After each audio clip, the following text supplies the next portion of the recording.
ஓபிஎஸ்க்கு மறுபடி கொடுக்கும் வகையில் பேசிய அமைச்சர் செங்கோட்டையன் 5 ஆண்டுகளுக்குள் சொன்னவற்றை நிறைவேற்றுவோம் எனவும் ஓ பன்னீர்செல்வம் சொல்வதைப் போல் 3 மாதத்தில் செய்து சரித்திரம் படைக்க முடியாது எனவும் தெரிவித்தார். ஓபிஎஸ் இடமாறியதற்காக இவ்வளவு துதிபாட வேண்டிய அவசியமில்லை என கடிந்துரைத்த செங்கோட்டையன், ஜெயலலிதாவால் 3 முறை முதலமைச்சராக்கப்பட்ட ஓபிஎஸ் பேச்சை பார்த்து நாடே சிரித்துக் கொண்டிருப்பதாக தெரிவித்துள்ளார். நிதியமைச்சராக இருந்து பணியாற்றியவர். ஒரு அரசு தேர்தல் நேரத்தில் அறிவிக்கின்ற திட்டங்கள் அனைத்தும் 5 ஆண்டு இறுதி வரையிலும் அதற்காக என்னென்ன திட்டங்களை நாம் நிறைவேற்ற வேண்டுமோ அதை நிறைவேற்றுவோம். நீங்கள் சொல்வதைப் போல 3 மாத காலத்தில் ஒரு சரித்திரம் படைக்க இயலாது. தமிழகமே பாராட்டி கொண்டிருக்கிற ஒரு தூய ஆட்சியை பற்றி ஏமாற்றத்தை உருவாக்குகிற ஆட்சி என்று நீங்கள் குறிப்பிடுவது வேடிக்கையாக இருக்கிறது. நீங்கள் இடம் மாறி இருக்கிறீர்கள், பரவாயில்லை, அதற்காக இவ்வளவு துதிபாட வேண்டிய அவசியம் இல்லை.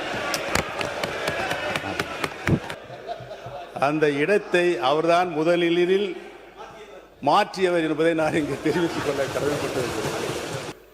எங்கள் அண்ணன் செங்கோட்டையன் அவர்கள் இடம் மாறி இருக்கலாம், ஆனால் புரட்சித் தலைவி அம்மா அவர்களை இன்னும் தன்னுடைய இதயத்தில், தன்னுடைய சட்டை பையில் இன்னும் வச்சிருக்காரு.